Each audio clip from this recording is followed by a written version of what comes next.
ക്ക് എല്ലാവർക്കും സ്വാഗതം. ഹരേ കൃഷ്ണ.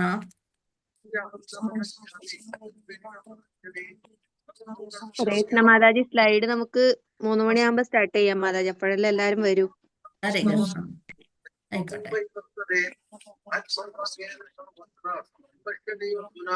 ഹരേ കൃഷ്ണ.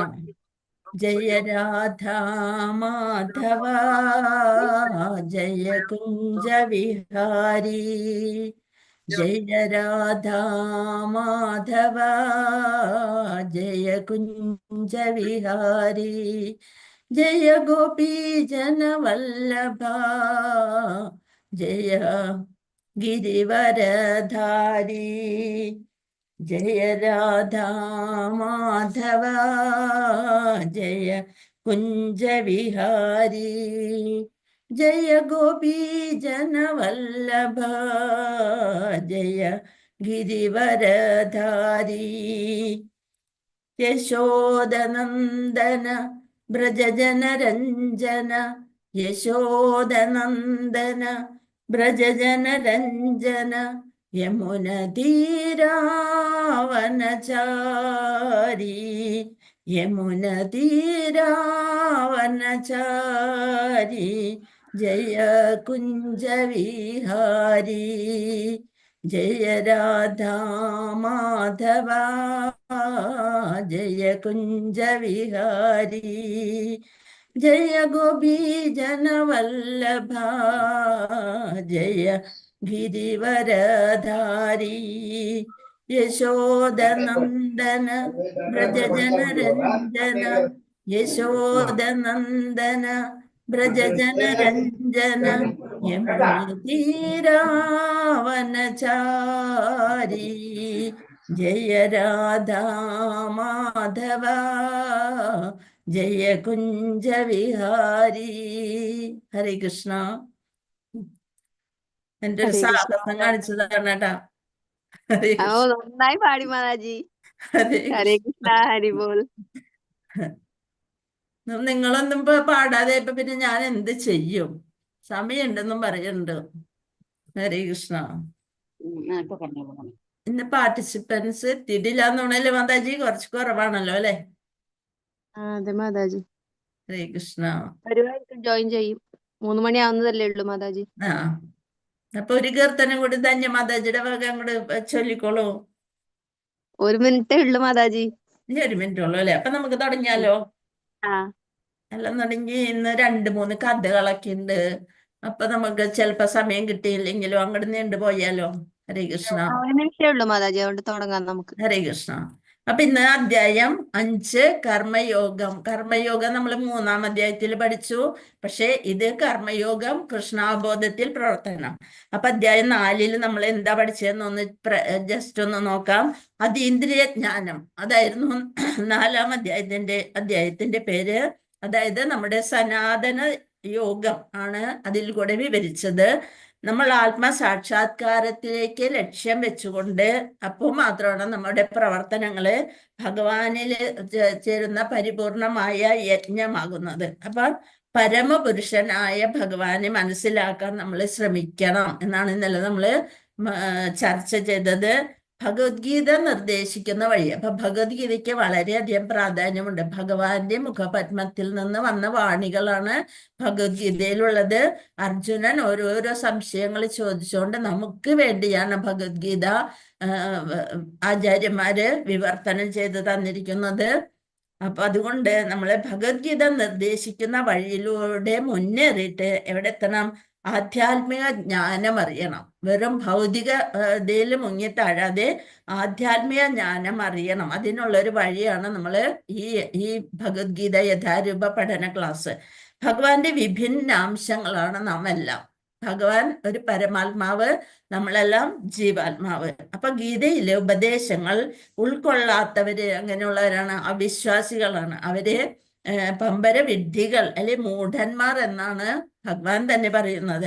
അപ്പൊ എല്ലാ ജീവാത്മാക്കൾക്കും ഭഗവാൻ പരിമിതമായൊരു സ്വാതന്ത്ര്യം നൽകിയിട്ടുണ്ട്. ആ സ്വാതന്ത്ര്യം നമ്മൾ ദുരുപയോഗം ചെയ്യുമ്പോഴാണ്, അതായത് സ്വന്തം ഇഷ്ടപ്രകാരം നമ്മൾ ജീവിക്കാൻ തുടങ്ങുമ്പോഴാണ് നമ്മൾ അവിശ്വാസികളായി തീരുന്നത്. എന്ത് ഭഗവാൻ എന്ത് ഇത് ഈ ഒരു ജന്മം കിട്ടിയിരിക്കണം നമുക്ക് സുഖിച്ച് ജീവിക്കാനുള്ള അതാണ് എന്നൊരു ചിന്താഗതി. നമ്മുടെ സ്വാതന്ത്ര്യം നമ്മൾ ദുരുപയോഗം ചെയ്തിരിക്കുകയാണ്. ഭഗവാൻ ഒന്നും പറയില്ല, കണ്ടിരിക്കുള്ളൂ. പരമാത്മാവായിട്ടുള്ളില് എല്ലാം കണ്ടുകൊണ്ടിരിക്കും. ഇത്ര നല്ലൊരു മനുഷ്യജന്മം കിട്ടിയിട്ട് എന്താണ് അവൻ ചെയ്യണത് എന്ന് നിശബ്ദനായിട്ട് അവിടെ ഒരു സാക്ഷിയായിട്ട് ഇരുന്ന് കാണുകയാണ് ചെയ്യണത്. അപ്പൊ നമ്മുടെ വിഡ്ഢിത്തവും അജ്ഞാനവും ഒക്കെ കാരണമാണ് നമ്മൾ തോന്നിയ പോലെ അവിശ്വാസിയായിട്ട് ജീവിക്കുന്നത്. അപ്പൊ ആത്മസാക്ഷാത്കാരമായിരിക്കണം നമ്മുടെ ലക്ഷ്യം. ആ ആത്മസാക്ഷാത്കാരം കിട്ടണം എന്നുണ്ടെങ്കിൽ വിശ്വാസ്യനായ ഒരു ഗുരുവിന്റെ സാമീപ്യം വേണം. നമ്മൾ ഗുരുവിന് എന്തായാലും ശിഷ്യത്വം നേടിയിട്ട് വേണം നമ്മൾ വളരെ വിനയത്തോടു കൂടി കാര്യങ്ങള് മനസ്സിലാക്കാൻ എന്നൊക്കെ കഴിഞ്ഞ അധ്യായത്തിലൂടെ നമ്മൾ വിവരിച്ചു. അപ്പൊ പരമപുരുഷനായ ഭഗവാൻ ശ്രീകൃഷ്ണൻ തന്നെയാണ് ഭഗവാൻ എന്നുള്ളത്. ഭഗവാന്റെ പ്രവർത്തനങ്ങളെല്ലാം അതീന്ദ്രിയമാണ്. ഇതറിഞ്ഞാല് ആ ജീവാത്മാവായ നാം എല്ലാം മുക്തരായി തീരും. ഇനി ഇന്നത്തെ അധ്യായത്തിൽ എന്താ പറയണേ? ഭക്തിപൂർവമായ കൃഷ്ണ അവബോധം. നമ്മൾ ഇന്നലെ പറഞ്ഞു എന്താണ്, എല്ലാവർക്കും അവരവരുടേതായ ഒരു അവബോധം ഉണ്ട്. അത് കൃഷ്ണനോട് ചേർത്ത് വെക്കുന്നതിനാണ് കൃഷ്ണാവബോധം എന്ന് പറയുന്നത്. അപ്പൊ കർമ്മബോധം, കർമ്മയോഗം, കൃഷ്ണാവബോധത്തില് എങ്ങനെയാണ് ശ്രേഷ്ഠമായി നമ്മൾ കർമ്മം ചെയ്യാൻ സാധിക്കുന്നത് എന്നാണ് ഈ ഒരു അധ്യായത്തിലൂടെ നമ്മൾ അറിയാൻ പോകുന്നത്. അപ്പൊ നമ്മൾക്ക് 3 തരം കർമ്മങ്ങളുണ്ട്. ഏതൊക്കെയാണെന്നറിയോ? വികർമ്മ, കർമ്മ, അകർമ്മ. അത് കഴിഞ്ഞ പ്രാവശ്യം വിവരിച്ചോന്ന് എനിക്ക് അറിയില്ല. വികർമ്മ എന്ന് വെച്ചാൽ എന്താണ്? ചെയ്യാൻ പാടില്ലാത്ത കർമ്മങ്ങള്. ചെയ്യാൻ പാടില്ലാത്ത കർമ്മങ്ങളെയാണ് വികർമ്മ എന്ന് പറയുന്നത്. അപ്പൊ 3 തരത്തിൽ നമുക്ക് കർമ്മത്തെ തിരിക്കാം. എന്തൊക്കെ? 1 വികർമ്മ, 2 കർമ്മ, 3 അകർമ്മ. അപ്പൊ വികർമ്മ എന്ന് വെച്ചാൽ ചെയ്യാൻ പാടില്ലാത്ത കർമ്മങ്ങൾ, അതായത് നിയമത്തിനൊക്കെ എതിരായിട്ട് ചെയ്യണം. ഇപ്പൊ നമ്മള് ഒരു വാഹനം ഓടിക്കാണ്, ട്രാഫിക് സിഗ്നലിന്റെ അവിടെ വന്നു, ക്രോസിങ് റെഡ് ലൈറ്റ് ആണ് അവിടെ, നമ്മ അതൊന്നും കൂസാതെ അങ്ങനെയൊക്കെ ഉണ്ട് ക്രോസ് ചെയ്ത് പോയിട്ടുണ്ടെങ്കിൽ, അതായത് നിയമങ്ങളൊന്നും പാലിക്കാതെ നമ്മൾ അപകടത്തിൽ ചെന്ന് ചാടും. അങ്ങനെയുള്ളതിനാണ് വികർമ്മ എന്ന് പറയുന്നത്, ചെയ്യാൻ പാടില്ലാത്ത കർമ്മങ്ങൾ. ഇനി കർമ്മ എന്ന് വെച്ചാൽ എന്താ? നിയമങ്ങൾക്കനുസരിച്ച് ചെയ്യുന്ന കർമ്മങ്ങളെയാണ് കർമ്മ എന്ന് പറയുന്നത്. ഇനി അകർമ്മ, അകർമ്മ എന്തായിരിക്കും? ഭഗവാന് ഇഷ്ടപ്പെടുന്ന രീതിയിൽ നമ്മൾ കർമ്മം ചെയ്യുക, ഫലം കാക്ഷിക്കാതെ എല്ലാം ഭഗവാന് സമർപ്പിച്ചുകൊണ്ട് ചെയ്യുന്ന കർമ്മം അകർമ്മ. മനസ്സിലായെന്ന് വിചാരിക്കുന്നു. 1 വികർമ്മ, 1 കർമ്മ, 1 അകർമ്മ. വികർമ്മ നിയമങ്ങളൊന്നും പാലിക്കാതെ ചെയ്യുന്ന കർമ്മം. കർമ്മ എന്ന് വെച്ചാൽ നിയമങ്ങൾ പാലിച്ചുകൊണ്ട് നമ്മൾക്ക് ചെയ്യുന്ന ഫലകാംക്ഷയൊക്കെ കൂടി എല്ലാതും അതിൽ പെടും കർമ്മയില്. അകർമ്മ പറയുമ്പോള് ഭഗവാൻ ഇഷ്ടപ്പെടുന്ന തരത്തില് എല്ലാം ഭഗവാന് സമർപ്പിച്ചുകൊണ്ട് ചെയ്യുന്ന കർമ്മ, ഫലത്യാഗത്തോടെ ചെയ്യുന്ന കർമ്മം അകർമ്മ. അപ്പൊ പരിപൂർണ ജ്ഞാനത്തോടെ ചെയ്യുന്ന കർമ്മം പ്രതികരണങ്ങളൊന്നും ഉണ്ടാക്കുന്നില്ല. അപ്പൊ നമ്മൾക്ക് പാപമായാലും പുണ്യമായാലും ഒരു പ്രതികരണങ്ങളും ഉണ്ടാക്കില്ല. ഇപ്പൊ അർജുനന് തോന്നിക്കുന്ന സംശയങ്ങളാണ് ഇവിടെ ഭഗവാൻ ഈ അധ്യായത്തിലൂടെ ദൂരീകരിക്കുന്നത്. നമുക്ക് 1-ാമത്തെ ശ്ലോകത്തിലേക്ക് കടക്കാം. അർജുന ഉവാച സന്യാസം കർമ്മണാം കൃഷ്ണ പുനർയോഗ ച ശംസസി യശ്രേയ ഏതയോരേകം തന്മേ ബ്രൂഹി സുനിശ്ചിതം. അർജുനൻ പറയാണ്, കൃഷ്ണ കർമ്മം ഉപേക്ഷിക്കണമെന്ന് ഒരിക്കലും അങ്ങ് എന്നോട് ആവശ്യപ്പെടുന്നു. കർമ്മമൊന്നും ചെയ്യണ്ട, എന്നാ സന്യസിക്കാം, സന്യാസം എന്നുള്ളത് വിചാരിച്ചുകൊണ്ട് പറഞ്ഞു. പിന്നെ ഭക്തി പുരസ്സരം കർമ്മം അനുഷ്ഠിക്കാൻ പറയുന്നു. ഈ രണ്ടിലും വെച്ച് എന്താണ് ശ്രേയസ്കരമായത്, ഏതാണെന്ന് ദയവായി എനിക്ക് പറഞ്ഞു തരുമോ? എന്താണ് കൃഷ്ണ ഞാൻ ചെയ്യേണ്ടത്? എങ്ങനെയുള്ള കർമ്മമാണ് ചെയ്യേണ്ടത്? കർമ്മം ചെയ്യാതിരിക്കണോ? അതായത് കർമ്മസന്യാസം, കർമ്മത്തിലെ ഫലത്തെ ത്യജിച്ചുകൊണ്ട് കർമ്മം ചെയ്യുന്നതാണോ? ഭക്തിയുത സേവനം ചെയ്യുന്നതാണോ? ഏതാണ് എനിക്ക് നല്ലത് എന്ന് ചോദിക്കുകയാണ്. ഇവിടെ നോക്ക്, ഒരു സന്യാസി ഒരു കാഷായ വസ്ത്രം ധരിച്ചത് കൊണ്ട് മാത്രം നമ്മൾ സന്യാസിയാകില്ല. അത് ആചരിച്ച് കാണിക്കുന്നവനാണ് ശ്രേഷ്ഠനായ സന്യാസി. ഇവിടെ സന്യാസി എന്താണ്? ഒരു കയ്യില് ചുരുട്ട് വെച്ചിട്ടുണ്ട്, ഒരു കയ്യില് മൊബൈൽ ഫോൺ, കമണ്ടലുണ്ട്, ഇതെല്ലാം ഉണ്ട്. വേഷം കൊണ്ട് മാത്രമാണ് അദ്ദേഹം സന്യാസി. അദ്ദേഹം ഒരു കപട സന്യാസിയാണ്. ഭൗതിക സുഖലോലുപതയിൽ മുഴുകി കഴിയുന്ന ഒരു സന്യാസിയാണ് നമുക്കിവിടെ കാണാം. അങ്ങനെ പലരെയും നമുക്ക് ഈ സമൂഹത്തിൽ കാണാൻ സാധിക്കും. രണ്ടാമത്തെ ശ്ലോകത്തിലേക്ക് അടക്കാം. ശ്രീ ഭഗവാനുവാച സന്യാസ കർമ്മയോഗശ്ച നിശ്രേയസ്കരാവുഭൗ തയോസ്തു കർമ്മ സന്യാസാത് കർമ്മയോഗോ വിശിഷ്യതേ. ശ്രീ ഭഗവാൻ പറഞ്ഞു, കർമ്മ പരിത്യാഗവും ഭക്തിയുതമായ കർമ്മവും മുക്തിക്ക് നല്ലത് തന്നെ. എങ്കിലും ഭക്തിയുതമായ സേവന കർമ്മമാണ് കർമ്മത്യാഗത്തേക്കാൾ ഉത്തമം. ഭഗവാനോട് അർജുനൻ ഒരു സംശയം ചോദിച്ചതിന് ഭഗവാൻ ഉടനെ മറുപടി പറയണത് സന്യാസ കർമ്മയോഗശ്ച നി ശ്രേയസ്കരാവുഭൗ തയോസ്തു കർമ്മ സന്യാസാത് കർമ്മയോഗോ വിശിഷ്യതേ. എന്താണ്, എങ്ങനെയുള്ള കർമ്മമാണ് വിശിഷ്ടമായിട്ടുള്ളത്? കർമ്മ പരിത്യാഗവും ഭക്തിയുതമായ കർമ്മവും രണ്ടും മുക്തിക്ക് നല്ലത് തന്നെ. രണ്ടും മുക്തിയിലേക്ക് എത്തിച്ചേരും. കർമ്മ പരിത്യാഗവും കർമ്മ പരിത്യാഗം എന്ന് വെച്ചാൽ സന്യാസം, അതായത് ഒന്നും കർമ്മത്തിലെ ഫലത്തെ ത്യജിച്ചുകൊണ്ടുള്ള കർമ്മം ചെയ്യുന്നതാണ് കർമ്മസന്യാസം. അതും ശരി തന്നെ. പിന്നെ ഭക്തിയുതമായ കർമ്മവും മുക്തിക്ക് നല്ലത് തന്നെ. എങ്കിലും ഏതാണ് ഏറ്റവും എളുപ്പ്? നമ്മൾ സ്റ്റെപ്പ് കയറി പോണതാണോ അതോ ലിഫ്റ്റ് വഴിയാണോ ഏറ്റവും ആദ്യത്തെ? അങ്ങനെയുള്ളൊരു ചോദ്യത്തിലാണ് ഈ ഉത്തരം വരിക. ഭക്തിയുതമായ സേവന കർമ്മമാണ് കർമ്മത്യാഗത്തേക്കാൾ ഉത്തമം. നമ്മ ഫലം ഒന്നും ത്യജിക്കാതെ വെറുതെ കർമ്മം ചെയ്യണതും എന്നേലും നല്ലത് ഭഗവാനായി എല്ലാം സമർപ്പിച്ചുകൊണ്ട് ചെയ്യുന്ന ഭക്തിയുതമായ സേവന കർമ്മമാണ് കർമ്മത്യാഗത്തേക്കാൾ ഉത്തമമായിട്ടുള്ളത് എന്നാണ് ഭഗവാൻ പറയുന്നത്. എല്ലാം കൃഷ്ണന്റേതാണ്. ഇവിടെ പ്രകൃതിയിലുള്ളതെല്ലാം ഭഗവാന്റേതാണ്.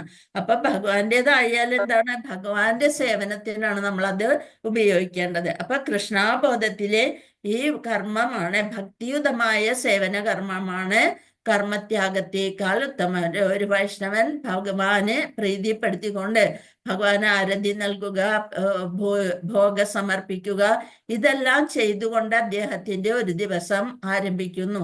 അങ്ങനെ ഭഗവാനിൽ എല്ലാ മനസ്സും ശരീരവും പ്രവൃത്തിയും എല്ലാം ഭഗവാനിൽ അർപ്പിച്ചുകൊണ്ട് ചെയ്യുമ്പോൾ അതാണ് കർമ്മത്യാഗത്തേക്കാൾ ഉത്തമം. ഇവിടെ ഒരു കഥ വരികയാണ്. എന്താണ്, നൃഗൻ എന്ന് പറഞ്ഞ ഒരു രാജാവ് നമ്മളെ പുണ്യം കിട്ടാൻ വേണ്ടിയിട്ടും ധാരാളം പ്രവർത്തികള് രാജാക്കന്മാര് ചെയ്തിരുന്നു.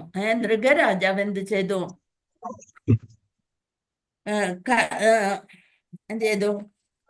നൃഗരാജാവ് പുണ്യം ലഭിക്കാൻ വേണ്ടിയിട്ട് പശുക്കളെ ദാനം ചെയ്തിരുന്നു. ഇതാണ് നൃഗരാജാവിന്റെ കഥയാണ് ഇവിടെ കാണിക്കുന്നത്. നൃഗരാജാവ് പശുക്കളെ എല്ലാം ദാനം ചെയ്തിരുന്നു. ബ്രാഹ്മണർക്ക് പശുക്കളെ ദാനം ചെയ്യുന്നത് ഏറ്റവും നല്ലൊരു പുണ്യപ്രവൃത്തിയാണ്. അങ്ങനെ പശുക്കളെ ദാനം ചെയ്തു പോന്നു. ഒരു ദിവസം 2 ബ്രാഹ്മണര് വന്ന് വഴക്കുകൂടാണ് കൊട്ടാരത്തില്. ഹരേ കൃഷ്ണ, എന്തെല്ലാം സംശയം ഉണ്ടാ? ഹരേ കൃഷ്ണ, ശ്രദ്ധിച്ചിരിക്കുക കേട്ടോ. ഹരേ കൃഷ്ണ. അപ്പൊ 2 ബ്രാഹ്മണര് വന്ന് കൊട്ടാരത്തിന്റെ അവിടെ വന്ന് വഴക്കൂടിക്കൊണ്ടിരിക്കുകയാണ്.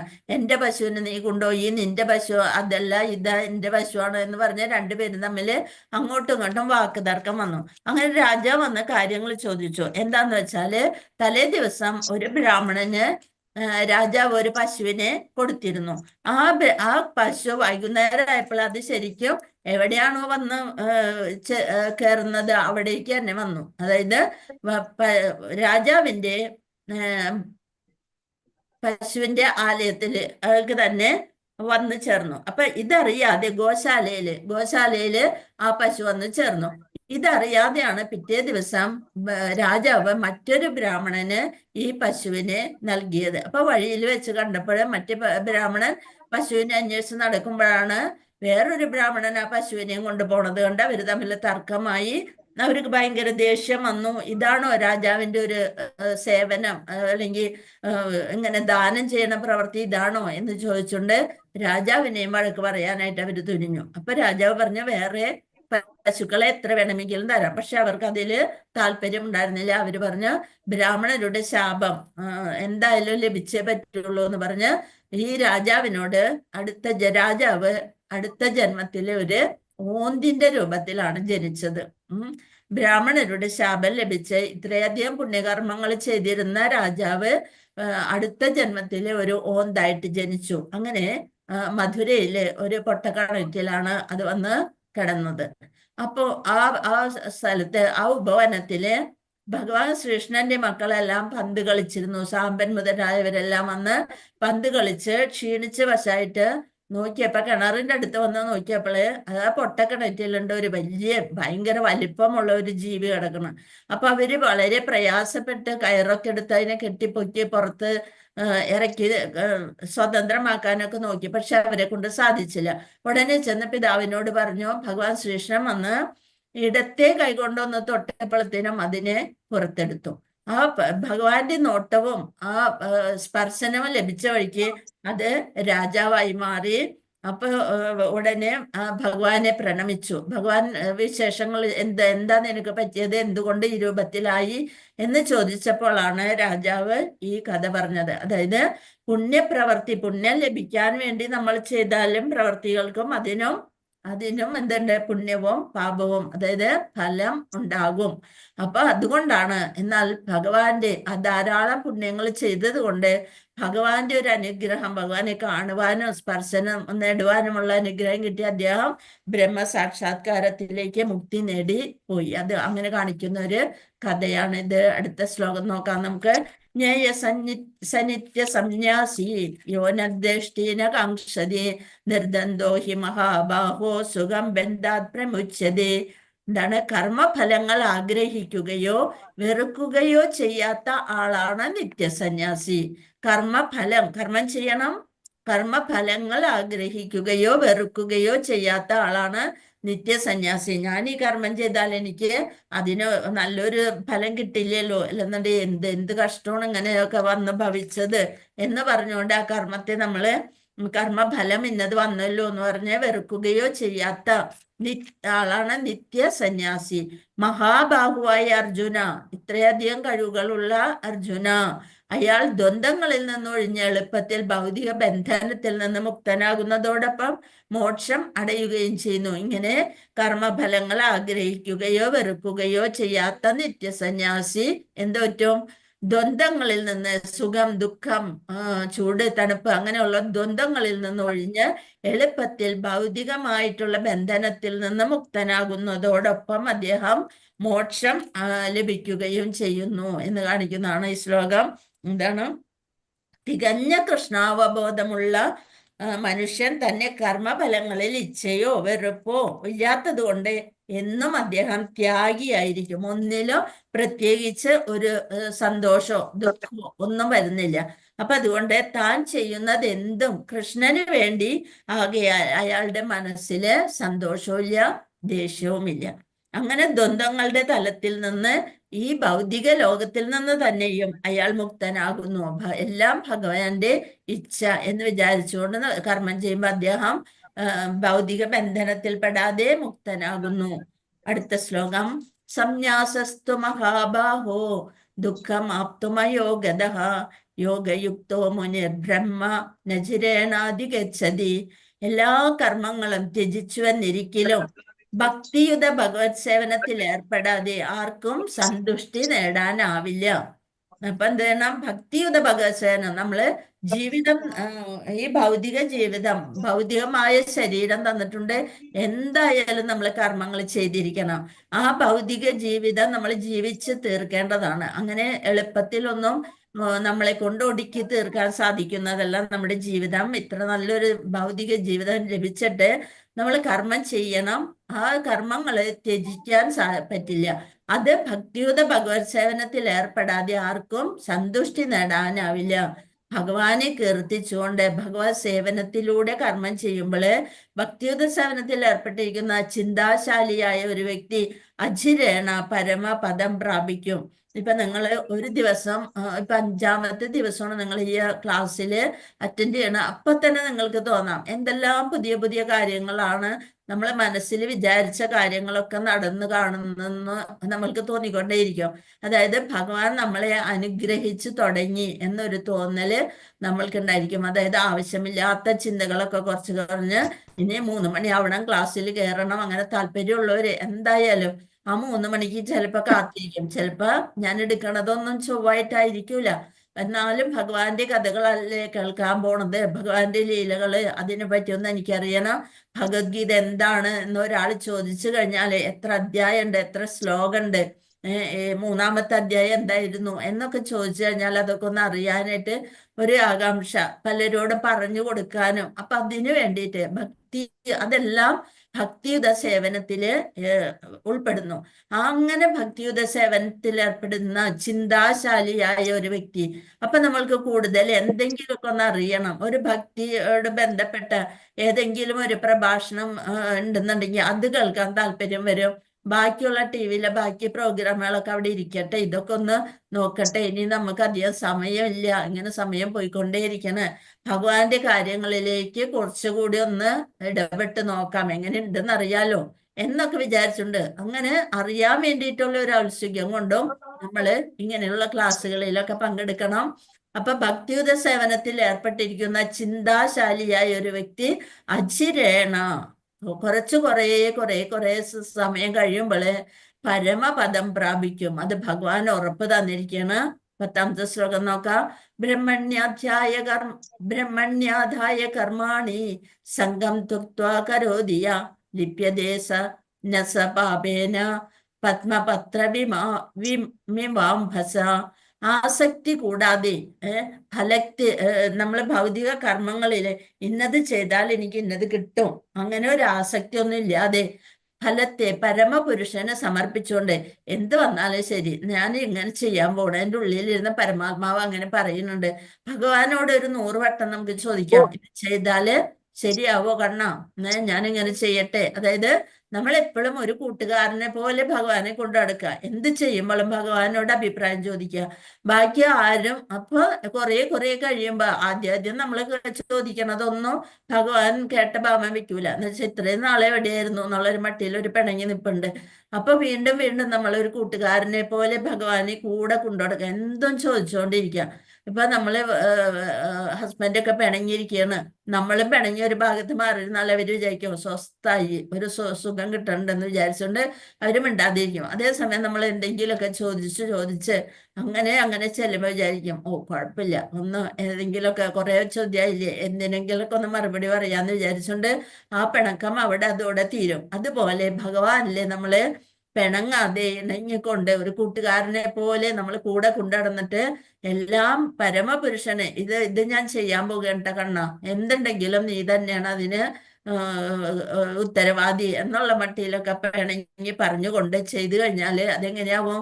താമര ഇലയിൽ വെള്ളം എന്ന പോലെ ദുഷ്കർമ്മ ഫലങ്ങൾ ബാധിക്കില്ല. താമര വെള്ളത്തിലാണ് എപ്പോഴും കിടക്കുന്നത്, പക്ഷെ അത് ഒരിക്കലും ചെയ്യുന്നില്ല, വെള്ളം അതിന്റെ മുകളിൽ കൂടെ അങ്ങനെ ഒഴുകി പോകും.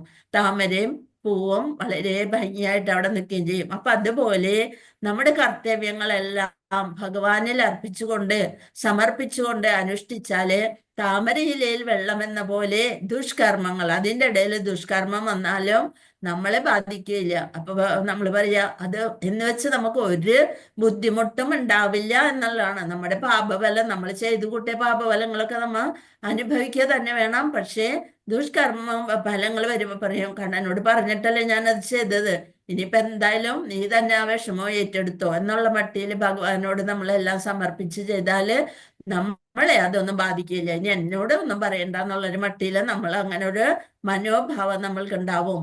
12ാമത്തെ ശ്ലോകത്തിലേക്ക് നോക്കാം. യുക്തകർമ്മഫലം ത്യക്ത ശാന്തിമാപ്നോതി നൈഷ്ഠികീം അയുക്ത കാമകാരേണ ഫലേ സക്തോ നിബധ്യതേ. സ്ഥിരചിത്തനായൊരു ഭക്തൻ, സ്ഥിരചിത്തൻ, മനസ്സിലെ വേറെ ഒന്നുമില്ല, ഭഗവാൻ മാത്രം, എല്ലാം ഭഗവാനിൽ അർപ്പിച്ചുകൊണ്ട് നമ്മള് സുഖത്തിലും ദുഃഖത്തിലും ഒന്നും ഒരു വിഷമവും ഇല്ലാണ്ടിരിക്കണ ഒരു ഭക്തൻ എന്നാണ് പറയണത്. അങ്ങനെയുള്ളവരെയാണ് ഭക്തൻ എന്ന് പറയുന്നത്. ആ കർമ്മഫലങ്ങളെല്ലാം ഭഗവാൻ അർപ്പിക്കുന്നത് കൊണ്ട് സമ്പൂർണ്ണ സമാധാനം നേടുന്നു. ഇതെല്ലാം ഞാൻ ചെയ്ത കർമ്മത്തിന്റെ ഫലങ്ങളാണ്, ഭഗവാന് പറഞ്ഞുകൊണ്ടാണ് ഞാനിതൊക്കെ ചെയ്തത്, ഇതൊക്കെ നമ്മള് ചെയ്തേ പറ്റുള്ളൂ, അപ്പൊ അതിന്റെ ഫലം എന്തായാലും ഭഗവാൻ അത് നോക്കിക്കൊള്ളും എന്ന് വിചാരിച്ചുകൊണ്ട് ഭഗവാൻ അർപ്പിച്ചുകൊണ്ട് സമ്പൂർണ്ണ സമാധാനം നേടുന്നു. എന്നാൽ ഈശ്വരനിൽ നിന്ന് വേർപെട്ട് നിൽക്കുന്നവൻ, അതായത് ഒരു വിശ്വാസവും ഇല്ലാതെ, ഭഗവാൻ എന്ന് പറഞ്ഞത് തന്നിഷ്ടപ്രകാരം ജീവാത്മാവ് ജീവിക്കുന്നവരെയാണ് ഈശ്വരനിൽ നിന്ന് വേർപെട്ട് നിൽക്കുവൻ പറയുന്നത്. കുറച്ച് സ്വാതന്ത്ര്യം ഭഗവാൻ നമ്മൾക്ക് തന്നിട്ടുണ്ട്. ആ സ്വാതന്ത്ര്യം ദുരുപയോഗം ചെയ്യുന്നവരാണ് ഈശ്വരനിൽ നിന്ന് വേർപെട്ട് നിൽക്കുന്നവൻ. തന്റെ കർമ്മഫലങ്ങളിൽ അത്യാഗ്രഹിയാകയാൽ അതിൽപ്പെട്ട് വലയുന്നു.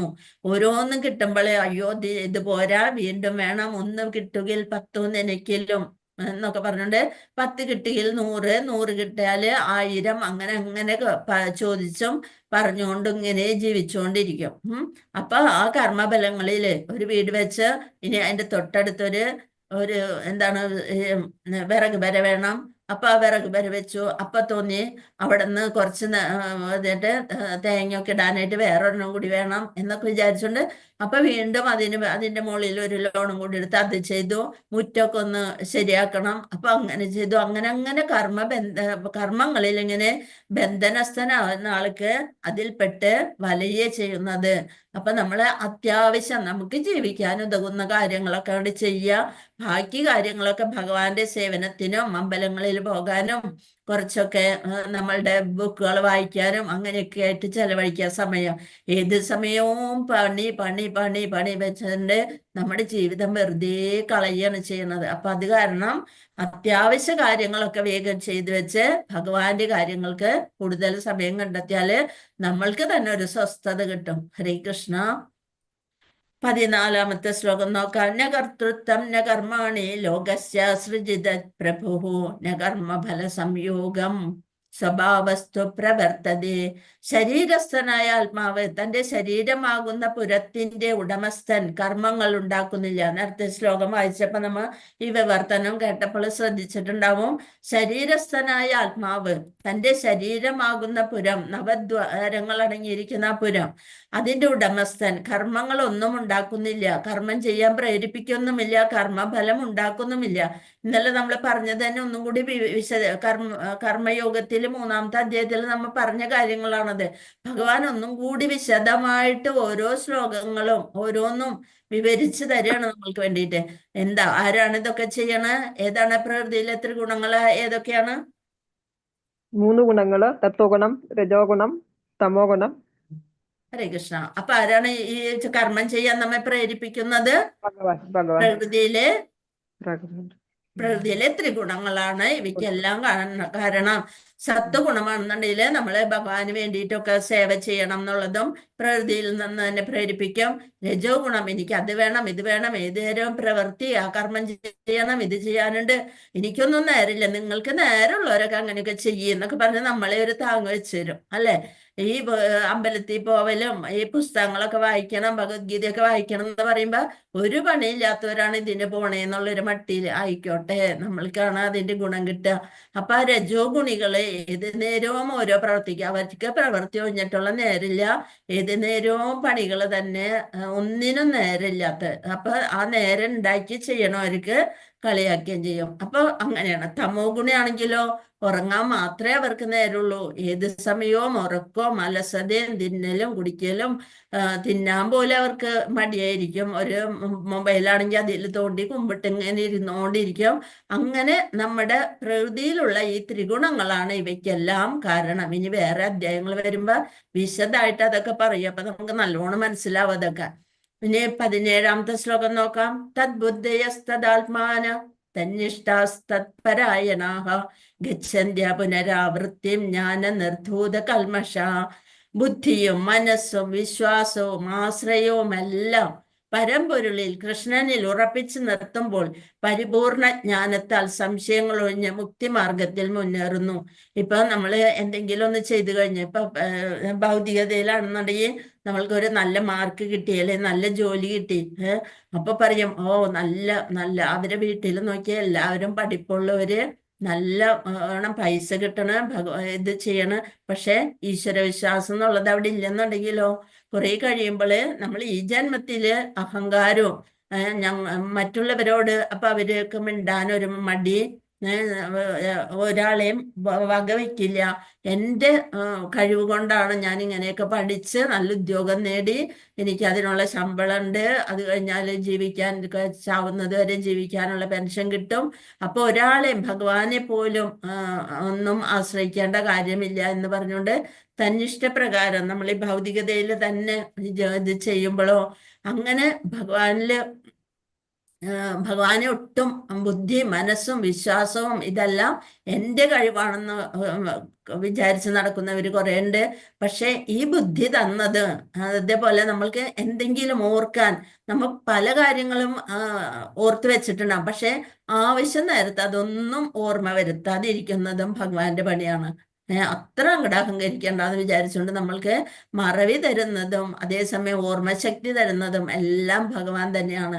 അപ്പൊ നമ്മുടെ ബുദ്ധിയും മനസ്സും എന്ന ബുദ്ധിയും മനസ്സും വിശ്വാസവും കൃഷ്ണ ഭഗവാന്റെ കാരുണ്യം കൊണ്ടാണ് എനിക്ക് ഈ ബുദ്ധിയും എന്തെങ്കിലും ഒരു വാചകം പറയാൻ കിട്ടുന്നത് ഭഗവാന്റെ കാരുണ്യം ഒന്നുകൊണ്ട് മാത്രമാണെന്ന് പറഞ്ഞ് ഭഗവാന്റെ പാദപത്മങ്ങളില് അതങ്ങോട്ട് അർപ്പിച്ചിട്ട് വേണം നമ്മൾ എന്ത് പ്രവൃത്തിയും ചെയ്യാനായിട്ട്. അങ്ങനെ ബുദ്ധിയും മനസ്സും വിശ്വാസവും ആശ്രയവും എല്ലാം പരമ്പൊരുളിൽ, അതാണ് ഭഗവാൻ ശ്രീകൃഷ്ണനാണ് പരമാത്മാവ്, പരമ്പൊരുളിൽ ഉറപ്പിച്ചു നിർത്തുമ്പോൾ പരിപൂർണ ജ്ഞാനത്താൽ അപ്പോഴാണ് നമ്മൾക്ക് ഭഗവാൻ അറിവ് തരുന്നത്. ജ്ഞാനം അറിവ് തരും. അപ്പൊ നമ്മൾക്ക് സംശയങ്ങളൊക്കെ ഓരോന്നോരോന്നൊഴിഞ്ഞ് മുക്തിമാർഗത്തിൽ മുന്നേറാൻ സാധിക്കും. ഇതൊന്നും ഇതുവരെ നമ്മൾ കാണിച്ചു കൂട്ടിയിരുന്ന കോലാഹലങ്ങളൊന്നുമല്ല ജീവിതം. ഇതിനൊക്കെ അപ്പുറം ശാന്തി ഉണ്ട് എന്നുള്ളത് നമുക്ക് മനസ്സിലാകും. ഇന്നലെ നമ്മൾ പഠിച്ചതാണ്. എന്തൊക്കെയാണ് ഭഗവത് സാക്ഷാത്കാരത്തിന്റെ 3 ഭാവങ്ങൾ ഏതൊക്കെയാണ്? ബ്രഹ്മൻ, പരമാത്മാവ്, ഭഗവാൻ. ബ്രഹ്മത്തിലെ ആ പ്രകാശമാണ് ബ്രഹ്മൻ. പിന്നെ പരമാത്മാവായിട്ട് നമ്മുടെ മനസ്സിലെല്ലാം ഇരിക്കണ, വീണ്ടും ഭഗവാനായിട്ട് ശ്യാമസുന്ദര ആകർഷണീയമായ ഭഗവാൻ ശ്രീകൃഷ്ണൻ, അത് ഭഗവാനായിട്ട്. അങ്ങനെ 3 വിധത്തിൽ നമുക്ക് സാക്ഷാത്കാരം ലഭിക്കും. ഇത് നേരത്തെ പറഞ്ഞ പോലെ എന്താണ്, സ്റ്റെപ്പ് കയറി പോണതും ലിഫ്റ്റിലൂടെ എത്തുന്ന തരത്തിലാണ് നമ്മൾക്ക് അതിലേക്ക് എത്താൻ പറ്റുക. അവിടെ എത്തിക്കഴിഞ്ഞാലോ സന്തോഷത്തോടു കൂടി ഇതെല്ലാം ജീവാത്മാവൊക്കെ ആ പരമാത്മാവിനോട് ചേർന്നിരിക്കുമ്പോൾ ഭഗവാന്റേതായ ഒരു സന്തോഷം, എപ്പോഴും ചിരിച്ച മുഖത്തോടു കൂടിയാണ് ഭഗവാൻ ശ്രീകൃഷ്ണനെ കാണുക. എന്തെല്ലാം ബുദ്ധിമുട്ടുകള് നമ്മൾക്ക് ഈ അവതരിച്ചപ്പോൾ എന്തെല്ലാം ബുദ്ധിമുട്ടുകൾ, ജനനം തന്നെ കൽത്തുറുങ്കിലായിരുന്നു. എന്നിട്ടും ചിരിച്ച മുഖത്തോടെ അല്ലാതെ ഭഗവാൻ ശ്രീകൃഷ്ണനെ നമുക്ക് കാണാൻ സാധിക്കില്ല. അങ്ങനെയുള്ളൊരു നമുക്ക് യോഗികളുടെ ഒക്കെ മുഖം നോക്കിയാൽ അറിയാം എന്തൊരു ജ്യോതിസായിരിക്കും ഒരു മുഖത്ത് എന്നൊക്കെ വരുന്നത്. നമ്മളാണെന്നുണ്ടെങ്കിൽ എപ്പോഴും അസൂയയും കുശുമ്പും അതും ഇതും ആരെ കണ്ടാലും ചിരിക്കണോ വേണോ, എന്തിനാ ചിരിക്കണത്, ഇന്നലെ ഞാൻ ചിരിച്ചപ്പോ ഒന്നും തിരിച്ച് ചിരിച്ചില്ലല്ല, അപ്പൊ ഇന്ന് അങ്ങനെ തന്നെ ഇരിക്കട്ടെ എന്ന് പറഞ്ഞ് നമ്മൾ മുഖമൊക്കെ കൂർപ്പിച്ച് ഉള്ള ഭംഗിയൊക്കെ കളഞ്ഞിരിക്കും അല്ലെ. ഇനി അടുത്ത നോക്കാം, വിദ്യാവിനയ സമ്പന്നേ. അപ്പൊ നമുക്ക് വിനയം വേണം, എല്ലാ കാര്യത്തിലും വിനയം വേണം. വിദ്യാവിനയ സമ്പന്നേ ബ്രഹ്മണേ ഗവിഹസ്തിനി ശുനി ചൈവ സ്വഭാഗ്യേച്ച പണ്ഡിത സമദർശിന. എന്താണ്? അറിവുണ്ടായാല് അറിവുള്ള നിറകുടം തുളുമ്പില്ല എന്ന് പറയും. അറിവും വിനയവുമുള്ള ബ്രാഹ്മണനെയും പശുവിനെയും ആനയെയും നായയെയും നായ്മാംസം ഭക്ഷിക്കുന്ന ചണ്ടാലനെയും സമദൃഷ്ടിയോടെയാണ് യഥാർത്ഥ ജ്ഞാനമുള്ളവരായ വിനയാന്വിതരായ പണ്ഡിതന്മാർ വീക്ഷിക്കുന്നത്. പണ്ഡിതന്മാർ എന്ന് പറയുന്നത് ആരാണ്? യഥാർത്ഥ ജ്ഞാനമുള്ളവരാവണം. കുറെ സർട്ടിഫിക്കറ്റ് കിട്ടിയവരല്ല, യഥാർത്ഥമായ ജ്ഞാനമുള്ളവര്. അവര് വിനയാന്വിതനായിരിക്കും. അവരെയാണ് പണ്ഡിതന്മാർ എന്ന് പറയുന്നത്. അവരെങ്ങനെ കാണും? ഏറ്റവും പ്രധാനപ്പെട്ട ഒരു ശ്ലോകമാണിത്.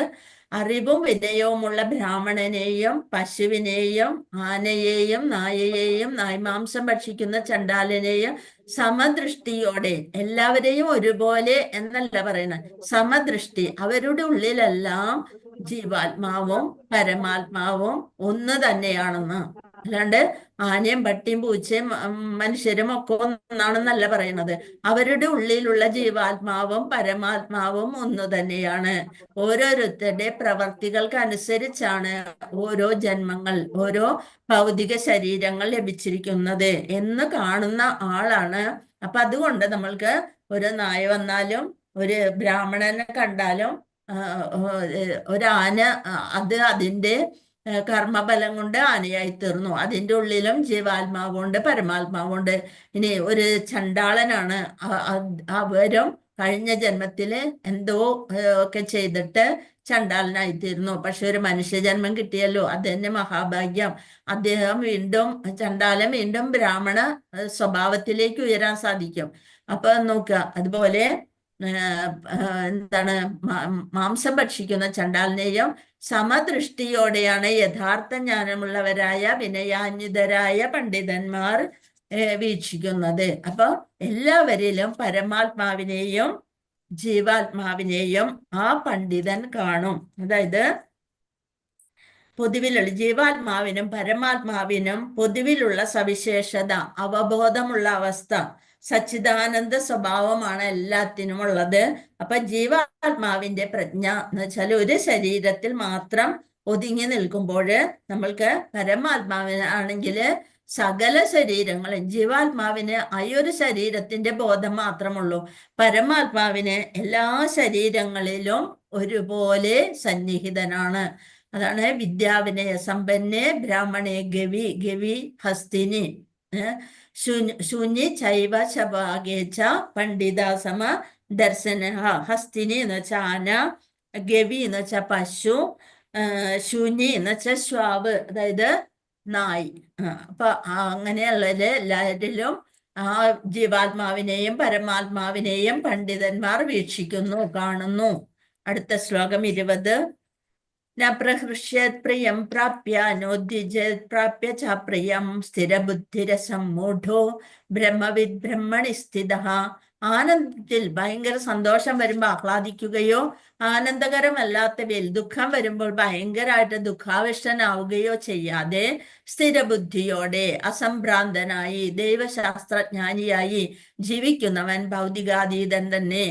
നമ്മളിപ്പോ ഒരു സ്ഥലത്ത് പോയി വന്ന് അമ്മയുടെ മുഖം നോക്കുമ്പോ വിചാരിക്കും, ഓ അമ്മയുടെ മുഖം തെളിഞ്ഞിരുന്നിട്ടുണ്ടെങ്കിൽ ഇന്ന് സന്തോഷായിരിക്കും.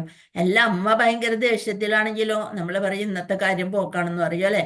അപ്പൊ ഒരു നേരിയ സന്തോഷം വരുമ്പോ നമ്മൾ ഭയങ്കരമായിട്ട് ആഹ്ലാദിക്കുകയോ ആനന്ദകരമല്ലാത്തവയിൽ ദുഃഖാവിഷ്ടനാവുകയോ ഒന്ന് നിസ്സാരം അതിലേ പോയാൽ മതി, ഭയങ്കരമായിട്ട് വിഷമിച്ച് കരഞ്ഞ് അത് പോയതോടുകൂടി എൻ്റെ ജീവിതം നശിച്ചേ എന്നുള്ളൊരു മട്ടിയില്. അപ്പൊ എല്ലാത്തിനും അത് അപ്പൊ പോകും. പിന്നെ ഒന്നും സ്ഥിരമല്ല എന്നുള്ളത് നമ്മൾ മനസ്സിലാക്കിയെടുക്കുക. ഭൗതിക ജീവിതത്തിലെ എല്ലാ ദുഃഖങ്ങളും സുഖങ്ങളും താൽക്കാലികം മാത്രമാണ്. അങ്ങനെ സ്ഥിരബുദ്ധിയോടെ അസംഭ്രാന്തനായി ഒന്നിലും ഭ്രാന്ത് പോലെയുള്ള ഇത് കാണിക്കാതെ ദൈവശാസ്ത്രജ്ഞാനിയായി എല്ലാം ഭഗവാന്റെ ഇഷ്ടം, ഭഗവാൻ എന്നെ തന്നിട്ടുണ്ടെങ്കിൽ അതെന്തെങ്കിലും ഒരു കാര്യം ഉണ്ടാവും എന്ന് പറഞ്ഞ് ജീവിക്കുന്നവനാണ് ഭൗതികാതീതൻ. ഭൗതികതയിൽ നിന്ന് അതീതനായിട്ട് നിൽക്കുന്ന ആൾ, അതായത് ആധ്യാത്മികത്തിലേക്കുള്ള യാത്രയിലാണ്. ഇപ്പൊ നമ്മുടെ ആധ്യാത്മിക ആചാര്യൻ നമുക്ക് എത്ര സന്തോഷത്തോടെയാണ് അദ്ദേഹത്തിന്റെ അനുയായികൾ അദ്ദേഹത്തെ കൊണ്ടു നടക്കുന്നത്. അപ്പൊ അത്രയും ഭഗവാന്റെ വാക്യങ്ങള് ഭഗവാന്റെ കാര്യങ്ങളാണ് പറഞ്ഞു തരുന്നത് എന്ന് മനസ്സിലാക്കി കഴിഞ്ഞപ്പോ അദ്ദേഹം ഭൗതിക അതീതനായി. ഇന്നിപ്പൊ നോക്ക് അടുത്തൊരു ശ്ലോകം. യേഹി സംസ്പർശജ ഭോഗ ദുഃഖയോനയ ഏവതേ ആദ്യന്തവന്ത കൗന്ദേയ നതേഷു രമതേ ബുധ. എന്താണ്? നമ്മളെ ഭൗതികമായ ആഗ്രഹങ്ങളെ, ബുദ്ധിമാൻ ഭൗതികേന്ദ്രിയങ്ങളുമായുള്ള ബന്ധം മൂലമുണ്ടാകുന്ന ദുഃഖങ്ങളിൽ പങ്കുകൊള്ളാറില്ല. ഒന്നുകൂടി ശ്രദ്ധിച്ചു നോക്കിയേ. ബുദ്ധിമാന്മാർ ഭൗതികമായ ഇന്ദ്രിയങ്ങളുമായുള്ള ബന്ധം മൂലമുണ്ടാകുന്ന ദുഃഖങ്ങളിൽ പങ്കുകൊള്ളാറില്ല. അല്ലയോ കുന്തിപുത്ര, ഭൗതിക സുഖങ്ങൾക്ക് ആദിയും അവസാനവും ഉള്ളത് കൊണ്ട് അവയിൽ ഒരിക്കലും ബുദ്ധിമാന്മാർ സന്തോഷം കൊള്ളുന്നില്ല. ഇവിടെ നമുക്ക് കുറെ ഉദാഹരണങ്ങൾ തന്നിട്ടുണ്ട്. നമ്മുടേതായ 5 ഇന്ദ്രിയങ്ങള് എങ്ങനെയാണ് നമ്മൾ അടക്കേണ്ടത് എല്ലെന്നുണ്ടെങ്കിൽ എന്ത് സംഭവിക്കും? ഓരോന്നിനും ഓരോ ഇന്ദ്രിയങ്ങൾ കൊണ്ട് ഇന്ദ്രിയ സുഖത്തിന്റെ പുറകെ പോകുമ്പോൾ അവരെങ്ങനെ ചെന്ന് ചാടുന്നു. അതായത് ഈ അമ്പാറ്റകള് എന്ത് കാണുമ്പോള്, തീ കാണുമ്പോള് അതിലേക്ക് ആകർഷിക്കുന്നു. കണ്ണുകൊണ്ട് അവര് ആ ഇന്ദ്രിയം ഉപയോഗിച്ചുകൊണ്ട് അവര് അതിലേക്ക് ചെന്ന് ആകർഷിച്ച് അവ അതിൽ ജീവൻ ഒടുക്കുകയാണ് ചെയ്യണത്. അതുപോലെ പിടിയാന ആണാൻ എന്ത് ചെയ്യും? പിടിയാനയുടെ സ്പർശന സുഗന്ധത്തിനനുസരിച്ചാണ് ആണാനകൾ നടക്കുക. എപ്പോഴും അവയെ പിടിയാനെ മുട്ടിയൊരുമിക്കൊണ്ട് നടക്കും, സ്പർശന സുഖം കിട്ടാനായിട്ട്. അപ്പൊ എന്താ അവിടെ വാരിക്കുഴി വെച്ചിട്ടുണ്ടാവും. എന്നിട്ട് ഇപ്പൊ മുന്നിലൊരു പെണ്ണാനെ നടത്തും.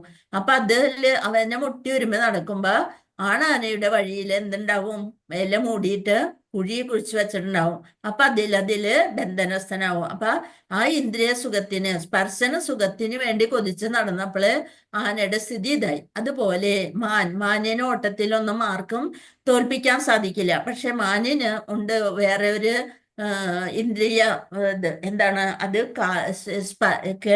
കേൾവിയില് അതിങ്ങനെ നല്ല ശബ്ദം കേൾക്കുമ്പോൾ അതങ്ങനെ മതിമറന്ന് നിന്ന് പോകും. നല്ല സംഗീതം കേൾക്കുമ്പോ മുരളീരവം അതൊക്കെ കേൾക്കുമ്പോൾ അത് വളരെ നിർനിമേഷമായിട്ട് പരിസരം മറന്ന് അവിടെ നിൽക്കും.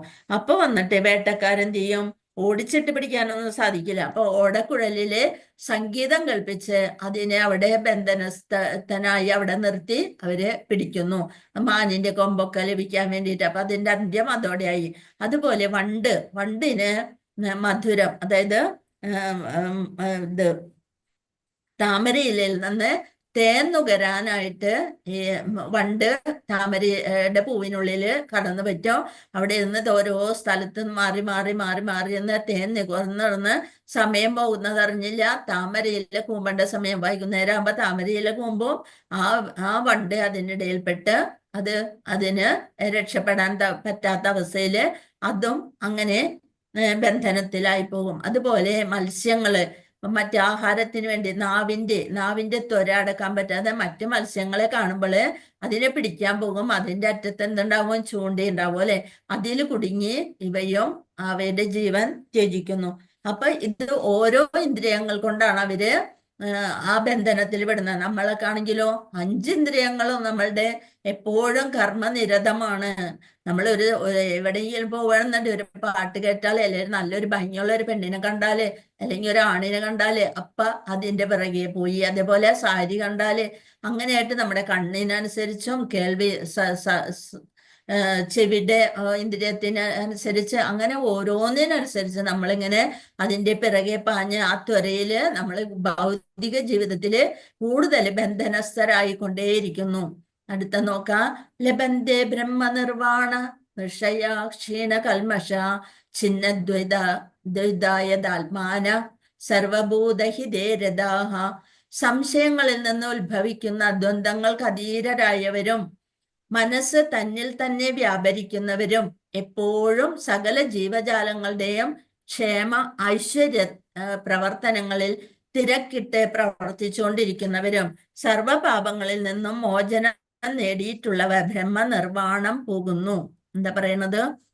സംശയങ്ങളിൽ നിന്ന് ഉത്ഭവിക്കുന്ന ദ്വന്ദ്ങ്ങൾക്ക് അതീതരായവര്, അതായത് സുഖം ദുഃഖം അങ്ങനെയുള്ളതിൽ നിന്നൊന്നും അവരുടെ ആത്മാവിനെ അല്ലെങ്കിൽ ഭൗതിക ശരീരത്തെ അവർക്ക് അതിലൊന്നും ബന്ധനസ്ഥനാക്കാൻ പറ്റില്ല. അപ്പൊ അതിൽ നിന്നൊക്കെ അതീതരാണ് അവര്. മനസ്സ് തന്നിൽ തന്നെ വ്യാപരിക്കുന്നവരും എപ്പോഴും സകല ജീവജാലങ്ങളുടെയും ക്ഷേമ ഐശ്വര്യ പ്രവർത്തനങ്ങളിൽ തിരക്കിട്ട് പ്രവർത്തിച്ചുകൊണ്ടിരിക്കും. അങ്ങനെയുള്ളവര് എന്താണ്, മോചനം, സർവപാപങ്ങളിൽ നിന്നും മോചനം നേടിയവരുമായിട്ടുള്ളവർ ബ്രഹ്മനിർവാണം പോകുന്നു. ഭഗവാനിൽ തന്നെ നമ്മുടെ ആത്മസാക്ഷാത്കാരം ലഭിക്കും. എന്താണ്? തികഞ്ഞ കൃഷ്ണാബോധമുള്ളവർക്ക് സർവ ജീവജാലങ്ങളുടെയും ക്ഷേമം അനുസരിച്ച് അവർക്ക് പ്രവർത്തിക്കാൻ സാധിക്കും. അപ്പൊ കൃഷ്ണനാണ് അവരെ നിയന്ത്രിക്കുന്നത്.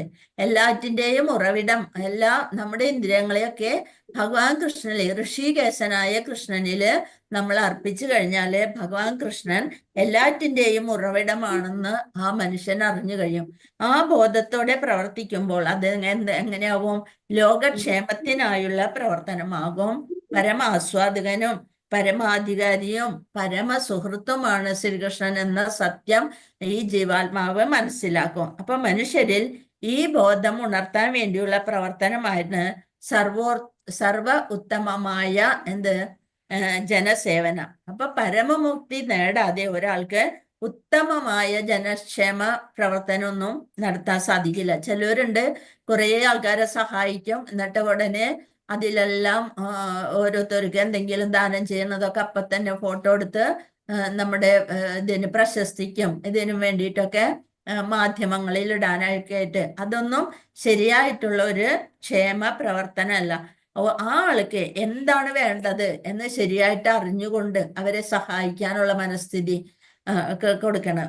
അല്ലാണ്ട് ഈ യാചകന്മാരൊക്കെ വരും, നമ്മള് കുറെ പൈസയും അത് ഇതൊക്കെ കൊടുക്കും, അവരതൊക്കെ കിട്ടിയിട്ട് നേരെ പോയി കള്ളുഷാപ്പിലും അങ്ങനെയുള്ള കാര്യങ്ങൾക്ക് ഉപയോഗിക്കുമ്പോൾ നമ്മൾ അതൊരു ദാനമായിട്ട് അതിന്റെ പാപം നമ്മൾക്ക് തന്നെ തിരിഞ്ഞു വരും. അപ്പൊ നമ്മൾ മറ്റുള്ളവരെ സഹായിക്കുമ്പോൾ അതെന്തിനുള്ളതാണ്, എങ്ങനെയാണ് എന്ത് കർമ്മത്തിനാണ് അവരത് ഉപയോഗിക്കുന്നത്, ആർക്കാണ് അത് ശരിക്കും ഉദ്ദേശിക്കുന്ന വ്യക്തിക്ക് തന്നെയാണോ ആ ദാനം ചെന്നെത്തുന്നത്, ഇതെല്ലാം അറിഞ്ഞിട്ട് വേണം നമ്മൾ മറ്റുള്ളവർക്ക് ദാനം ചെയ്യാൻ, അല്ലെങ്കിൽ മൃഗരാജാവിന്റെ പോലെ ആയിത്തീരും.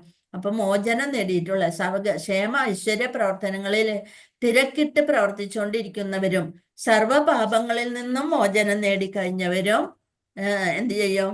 ബ്രഹ്മനിർവാണം പോകുന്നു. അപ്പൊ മനുഷ്യനുമായുള്ള ബന്ധത്തെ അത് മറക്കുന്നതാണ്. ശരിയായി മനസ്സിലാക്കി കഴിഞ്ഞാല് ഭൗതിക ശരീരത്തിൽ ഇരിക്കെ തന്നെ നമ്മ മുക്താത്മാവെന്ന് പറയും. നമ്മൾക്ക് ഈ ശരീരം വെടിയണം എന്നൊന്നുമില്ല, ഒരു മുക്താത്മാവായിട്ട് തന്നെയാണ് നമ്മളെ കണക്കാക്കുക. അടുത്ത നോക്ക്, കാമക്രോധ വിമുക്താനാം യദീനാം യഥചേതസാം അഭിതോ ബ്രഹ്മനിർവാണം വർത്തതേ വിദിതാത്മനാം. കാമക്രോധങ്ങളൊക്കെ ഒഴിഞ്ഞ് അച്ചടക്കത്തോടെ പരിപൂർണതയ്ക്ക് വേണ്ടി അനവരതം യത്നിക്കുന്ന ആത്മസാക്ഷാത്കാരം നേടിയവർക്ക് അച്ചിരേണ പതുക്കെ പതുക്കെ പരമപദപ്രാപ്തി സുനിശ്ചിതമാണ്. എങ്ങനെയുള്ളവർക്കാണ് പരമപദപ്രാപ്തി? കാമ്യകർമ്മങ്ങളൊക്കെ ചെയ്യാനുള്ള ആഴത്തിൽ വരുന്ന ആഗ്രഹങ്ങളൊന്നും ഇല്ലാതെ, അപ്പൊ അതിൽ നിന്നാണ് കാമവും ക്രോധമൊക്കെ ഉണ്ടാവുക. ഇങ്ങനെ കാമപ്രവൃത്തികളൊക്കെ ചെയ്യുമ്പോൾ അതിൽ നിന്ന് ഫലം കിട്ടിയില്ലെങ്കിൽ കാമം ഉണ്ടാവും, ക്രോധമൊക്കെ ഉണ്ടാവും. ആ കാമൊന്നും ഇല്ല, ഭഗവാനില് എല്ലാ ഫലങ്ങളും ഭഗവാനില് തന്നെ ത്യജിച്ചുകൊണ്ട് കർമ്മം ചെയ്യുന്നു. അങ്ങനെ കാമക്രോധങ്ങൾ ഒഴിഞ്ഞ് അച്ചടക്കത്തോടെ പരിപൂർണതയ്ക്ക് വേണ്ടി എപ്പോഴും ഒരു ശാന്തി നിറഞ്ഞ ആ പരിപൂർണതയ്ക്ക് വേണ്ടി അനവരതം എപ്പോഴും പ്രയത്നിക്കുന്ന ആത്മസാക്ഷാത്കാരം നേടിയവർക്ക് ഭഗവാനാണ് എല്ലാത്തിനും ഉടമസ്ഥൻ, ഞാൻ വെറും സേവകൻ മാത്രമാണെന്ന് ഉള്ള ചിന്ത. അങ്ങനെയുള്ളവരാണ് ആത്മസാക്ഷാത്കാരം നേടുക. ഭൗതിക ശരീരത്തിൽ ഇരുന്നു കൊണ്ട് തന്നെ അവർക്ക് ആത്മസാക്ഷാത്കാരം ലഭിക്കുന്നു. അങ്ങനെ നേടിയവർക്ക് അജിരേണ പരമപദപ്രാപ്തി സുനിശ്ചിതമാണ്. അവർക്ക് ആരെന്ത് കളിയാക്കിയാലും എന്ത് ചെയ്താലും അവർക്ക് വേറൊന്നും തോന്നില്ല. അവര് എങ്ങനെയുള്ളവരാണ്? ആത്മസാക്ഷാത്കാരം നേടിയവരാണ്. അവർക്ക് പരമപദപ്രാപ്തി സുനിശ്ചിതമാണ്. എന്താണ്? നോട്ടം കൊണ്ട് മാത്രമാണ് ഇത്രയും നേരത്തെ ഒന്നും കൂടി ഇതായിട്ട് വിവരിച്ച് പറയണ ഇന്ദ്രിയങ്ങളെ നമ്മൾ എങ്ങനെയാണ് അടക്കേണ്ടത്. നോട്ടം കൊണ്ട് മാത്രമാണ് ഇത്രയും. മത്സ്യം കുഞ്ഞുങ്ങളെ പോറ്റുന്നത്. മത്സ്യം വെള്ളത്തിൽ മുട്ടയിടുന്നു, അവർക്ക് എടുത്ത് ഉമ്മ കൊടുക്കാനും പാലൂട്ടാനും അങ്ങനെ സംരക്ഷിക്കാനും ഒന്നുമില്ല. അമ്മക്കൂട്ടത്തിന്റെ പിന്നാലെ കുഞ്ഞുങ്ങൾ ഇങ്ങനെ പോണിക്കൊണ്ടിരിക്കണാണ് ജലത്തില്. അപ്പൊ ഒരു നോട്ടം മാത്രമാണ് അവര് ആ കുഞ്ഞുങ്ങളെ പോറ്റുന്നത്. അപ്പൊ എല്ലാത്തിനും ഭഗവാൻ എല്ലാം ഒരു കൃത്യമായിട്ടാണ് അറേഞ്ച് ചെയ്തിരിക്കുന്നത്, അല്ലെ? നോട്ടം കൊണ്ട് മാത്രമാണ് ഇത്രയും മത്സ്യം കുഞ്ഞുങ്ങളെ പോറ്റുന്നത്. ധ്യാനം കൊണ്ടാണ്. ആമ കരയിലാണ് മുട്ടയിടുന്നത്, വെള്ളത്തിൽ കിടന്നുകൊണ്ട്. മുട്ടയിട്ട് കഴിഞ്ഞാൽ അതൊന്ന് മൂടിയിട്ടിട്ട് മൂപ്പര് വെള്ളത്തിലേക്ക് പോകും. ആമ കരയിലാണ് മുട്ടയിടുന്നത്, വെള്ളത്തിൽ കിടന്നുകൊണ്ട് ആ മുട്ടകളിൽ മനസ്സൂന്നു അവിടെ ഇരുന്നുകൊണ്ട് ധ്യാനിക്കും. എൻ്റെ മക്കള് നന്നായിട്ട് വിരിഞ്ഞ് അവര് കാലുകൊണ്ട് നടന്ന് ഈ വെള്ളത്തിലേക്ക് തിരിച്ചു വരണേ എന്ന് അവിടെ ഇരുന്ന് പ്രാർത്ഥിച്ചുകൊണ്ടിരിക്കും, ധ്യാനിച്ചുകൊണ്ടിരിക്കും. അപ്പൊ എല്ലാ ജീവികൾക്കും അമ്മ എന്നുള്ള ആ സ്ഥാനം വെച്ചുകൊണ്ട് തന്നെയാണ് അവരവിടെ ഇരുന്ന് പ്രാർത്ഥിക്കുക. എൻ്റെ മക്കള് എന്നുള്ളത് അവിടെ ഇരുന്നുകൊണ്ട് പ്രാർത്ഥിച്ചുകൊണ്ടാണ് ആ മുട്ടകളിൽ മനസ്സൂന്നുമ്പോൾ അവ തനിയെ ഭഗവാന്റെ കാരുണ്യം കൊണ്ട് അവ വിരിഞ്ഞ് അമ്മയുടെ അടുത്തെത്തുന്നു. അതുപോലെ കൃഷ്ണാവബോധമുള്ള ഭക്തനും എന്ത് ചെയ്യണം? ഭഗവത് ധാമത്തിൽ നിന്ന് വിദൂരസ്ഥനെങ്കിലും, ഭഗവാൻ എവിടെയാണ്? കുറേ അകലെ ഗോലോക വൃന്ദാവനത്തിലാണ്, അല്ലെ? അവിടെയാണ്. അപ്പൊ കുറേ അകലെയാണ്. അപ്പൊ നിരന്തരമായ ധ്യാനം കൊണ്ട് നമ്മൾ ഇവിടെ നിന്ന് ധ്യാനിച്ചാല് അതാണ് കൃഷ്ണാബോധം എന്ന് പറയുന്നത്. അങ്ങനെയുള്ള ഭക്തൻ നമ്മളെ നാമജപത്തിലൂടെ, നാമരൂപത്തിലുണ്ട് ഭഗവാൻ, പുസ്തക രൂപത്തിലുണ്ട്, ഗ്രന്ഥരൂപത്തില്, അങ്ങനെയൊക്കെ ഭഗവാൻ നമ്മുടെ ഉള്ളിൽ ചുറ്റുമുണ്ട്. പിന്നെ പരമാത്മ രൂപത്തിൽ നമ്മുടെ ഉള്ളിലുണ്ട്. അത് നമ്മൾക്ക് എന്തായാലും കാണാൻ സാധിക്കില്ല, പക്ഷെ അനുഭവിച്ചറിയാൻ സാധിക്കും. അപ്പൊ കൃഷ്ണാബോധമുള്ള ഭക്തനും ഭഗവത് ധാമത്തിൽ നിന്ന് വിദൂരസ്ഥനെങ്കിലും കുറെ അകലെയാണ് നമ്മള് എന്നുണ്ടല്ലോ, നിരന്തരമായ ധ്യാനം കൊണ്ടും കൃഷ്ണാബോധ പ്രവർത്തനം കൊണ്ടും ആ ധാമത്തിലേക്ക് സ്വയം ഉയരാൻ സാധിക്കും. ഭഗവാന് തദ്ദൂരെ തദന്തികെ എന്നാണ് പറയാ. എത്ര ദൂരെയാണേലും നമ്മുടെ തൊട്ടടുത്തുള്ളതായിട്ട് ആരെയെങ്കിലും മനുഷ്യരൂപത്തിലോ എങ്ങനെയെങ്കിലും ഭഗവാൻ നമ്മുടെ ആവശ്യത്തിനായി എത്തിച്ചിരിക്കും. നമ്മുടെ ആഗ്രഹപൂർത്തിക്കായ ഏതെങ്കിലും ഒരു രൂപത്തിൽ ഭഗവാൻ നമ്മുടെ കൂടെ തന്നെയുണ്ടെന്ന് നമുക്ക് തോന്നുന്ന പല സന്ദർഭങ്ങളും ഉണ്ടാവും നമ്മുടെ ജീവിതത്തില്. പക്ഷേ ഭഗവാനിൽ ചേർത്ത് വെക്കുന്ന ഒരു യോഗിയായിരിക്കണം എന്ന് മാത്രം. ആ ധാമത്തിലേക്ക് സ്വയം നമുക്ക് ഉയരാം. ഭൗതിക ക്ലേശങ്ങളുടെ ആഘാതം ഒന്നും അയാൾക്ക് അനുഭവപ്പെടില്ല. സദാ പരമപുരുഷനിൽ ഒഴുകിയിരിക്കുന്നത് പോലും മൂലം പ്രാപഞ്ചിക ക്ലേശങ്ങൾ തീണ്ടാത്ത ഒരു അവസ്ഥയാണ് ബ്രഹ്മനിർവാണം. എത്രയധികം കഷ്ടപ്പാടുകൾ അനുഭവിച്ച ഒരു ഗുരുവാണ് ഇദ്ദേഹം. അദ്ദേഹത്തിന്റെ കാരുണ്യം കൊണ്ടാണ് നമുക്ക് ഭഗവത്ഗീത യഥാരൂപം പഠിക്കാൻ സാധിച്ചത്. ഭഗവാന്റെ ഒരു ശക്തി ആവേശം തന്നെയാണ് ശ്രീ ഭക്തി വേദാന്ത സ്വാമി പ്രഭുപാദര്. ഹരേ കൃഷ്ണ. അടുത്തത് ഏറ്റവും പ്രധാനപ്പെട്ടത് ശാന്തി മന്ത്രം എന്നൊക്കെ പറയും. ഭോക്താരം യജ്ഞ തപസാം സർവലോക മഹേശ്വരം സുഹൃദം സർവഭൂതാനാം ജ്ഞാത്വാ മാം ശാന്തി മൃച്ഛതി. യജ്ഞങ്ങളുടെയും തപസ്സുകളുടെയും ഇതൊക്കെ ഈ ശ്ലോകങ്ങളൊക്കെ കഴിയുമെങ്കിലൊക്കെ നമ്മൾ കാണാതെ പഠിക്കേണ്ടതാണ്. കുറെ പ്രാവശ്യം നമ്മൾ വായിച്ചു കഴിയുമ്പോൾ അതൊക്കെ നമുക്ക് ഹൃദയസ്ഥാകും. അപ്പൊ ഭോക്താരം യജ്ഞ തപസാം സർവലോക മഹേശ്വരം സുഹൃദം സർവഭൂതാനാം ജ്ഞാത്വാ മാം ശാന്തി മൃച്ഛതി. യജ്ഞങ്ങളുടെയും തപസ്സുകളുടെയും ഭോക്താവും ദേവന്മാരുടെയും സർവലോകങ്ങളുടെയും അധിപനും എല്ലാ ജീവികളുടെയും സുഹൃത്തും അഭ്യുദയകാംക്ഷിയുമാണ് ഞാനെന്ന് ഭഗവാനെന്ന് മനസ്സിലാക്കിയ തികഞ്ഞ കൃഷ്ണാബോധമുള്ള വ്യക്തി ഭൗതിക ക്ലേശങ്ങൾ ഒഴിഞ്ഞ് ശാന്തി നേടുന്നു. അതുകൊണ്ടാണ് ശാന്തി മന്ത്രം എന്ന് പറയുന്നത്.